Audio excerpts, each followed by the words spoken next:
wabarakatuh. Perkenalkan, saya Ajeng Artika Anggraini dari Pendidikan Bahasa dan Sastra Indonesia Universitas PGRI Semarang.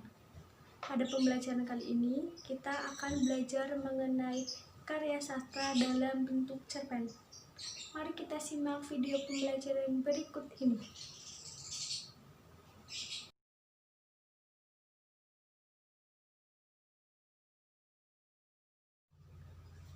Hai adik-adik semua, bagaimana kabar kalian hari ini? Semoga sehat selalu dan selalu dalam lindungan Allah Subhanahu wa Ta'ala. Amin. Jumpa lagi dalam pembelajaran daring kali ini. Dalam pembelajaran kali ini, kita akan membahas mengenai karya sastra dalam bentuk. Materi yang pertama yaitu pengertian karya sastra. Karya sastra adalah hasil ungkapan pribadi manusia berupa pikiran, ide, gagasan, dan perasaan dalam bentuk gambaran kehidupan yang dapat membangkitkan pesona dengan menggunakan bahasa yang dilukiskan dalam bentuk tulisan. Karya sastra dibagi menjadi 3. Yang pertama puisi, yang kedua prosa, dan yang ketiga drama. Dalam pembelajaran kali ini, kita akan membahas mengenai prosa. Prosa yang kita bahas dalam pembelajaran kali ini yaitu cerpen. Jadi, pengertian cerpen. Cerpen merupakan salah satu bentuk prosa yang menggambarkan tokoh dan kehidupan lingkungan yang disertai dengan permasalahan dan solusi untuk memecahkan masalah tersebut.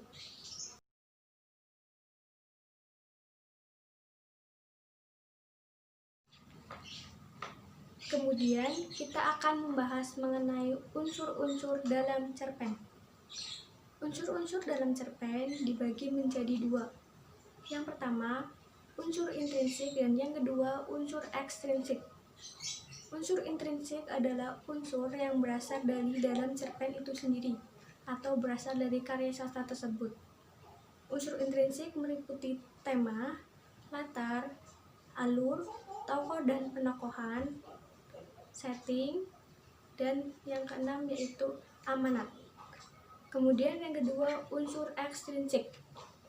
Unsur ekstrinsik merupakan unsur yang berada di luar karya sastra tersebut. Unsur ekstrinsik dari sebuah cerpen meliputi latar belakang pengarang, latar belakang masyarakat, dan subjektivitas pengarang.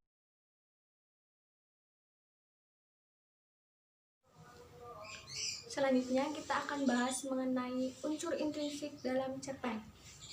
Unsur intrinsik dalam cerpen dibagi menjadi beberapa. Yang pertama, tema.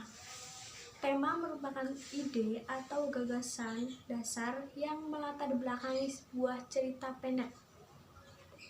Yang kedua, yaitu tokoh dan penokohan. Tokoh merupakan pelaku atau orang yang terlibat dalam cerita. Sedangkan penokohan merupakan penentu watak seorang tokoh dalam sebuah cerita. Penokohan dalam cerpen dibagi menjadi 4. Yang pertama antagonis, yang kedua protagonis, yang ketiga tirtagonis, dan yang keempat tokoh pembantu. Unsur intrinsik yang berikutnya yaitu alur. Alur merupakan urutan jalan cerita dalam cerpen yang disampaikan oleh penulis. Alur dibagi menjadi 2, yaitu alur maju dan alur mundur. Alur maju merupakan alur yang menjelaskan urutan cerita dari awal hingga akhir. Sedangkan alur mundur merupakan urutan cerita yang diceritakan dari masa lalu ke masa depan, kemudian ke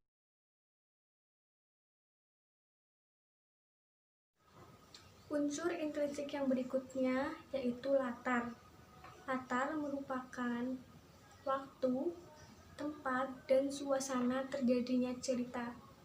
Jadi, dalam cerita itu terdapat keterangan waktu, keterangan tempat, dan suasana. Kemudian, unsur yang kelima yaitu sudut pandang. Sudut pandang merupakan strategi atau cara yang digunakan oleh pengarang untuk menyampaikan ceritanya. Sudut pandang dibagi menjadi 3, yaitu sudut pandang orang pertama, sudut pandang orang kedua, dan sudut pandang orang ketiga. Unsur yang berikutnya yaitu gaya bahasa.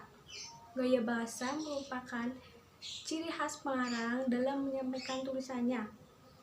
Contoh gaya bahasa yaitu seperti majas, diksi, dan pemilihan kalimat yang tepat untuk digunakan dalam sebuah cerpen. Unsur yang terakhir yaitu amanat. Amanat merupakan pesan moral atau pelajaran yang dapat kita petik dari cerita pendek yang disampaikan oleh pengarang.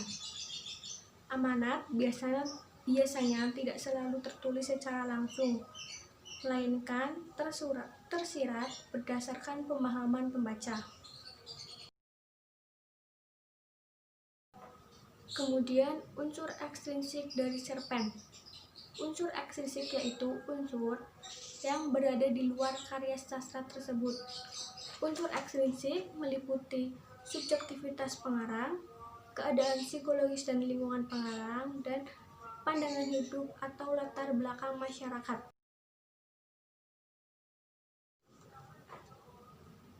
Materi yang berikutnya yaitu struktur teks cerpen. Struktur teks cerpen terdiri dari 6 bagian. Yang pertama abstrak, yang kedua orientasi, yang ketiga komplikasi, yang keempat evaluasi, yang kelima resolusi, dan yang keenam kode. Baiklah, kita bahas struktur teks cerpen secara satu persatu. Yang pertama, abstrak. Abstrak merupakan ringkasan dari cerita pendek yang dikembangkan menjadi sebuah cerita. Kemudian yang kedua yaitu orientasi. Orientasi merupakan latar cerita pendek yang menggambarkan waktu, tempat, dan suasana berdasarkan alur cerita. Yang ketiga yaitu komplikasi. Komplikasi merupakan urutan kejadian atau konflik yang terjadi berdasarkan hubungan sebab akibat. Yang keempat yaitu evaluasi. Evaluasi merupakan struktur konflik yang terjadi dan mengarah pada klimaks serta sudah mulai mendapat penyelesaian. Yang keenam, resolusi. Resolusi merupakan bagian yang mengungkapkan solusi yang dialami tokoh berdasarkan konflik yang telah ada. Dan bagian struktur yang terakhir atau yang keenam yaitu kode. Kode merupakan bagian akhir atau penutup yang berisi nilai-nilai kehidupan atau pelajaran yang dapat diambil oleh pembacanya.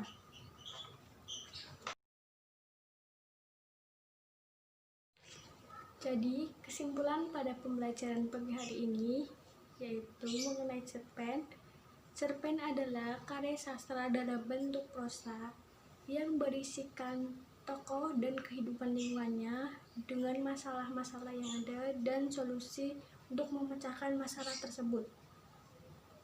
Unsur-unsur dalam cerpen dibagi menjadi dua, yaitu unsur intrinsik dan unsur ekstrinsik.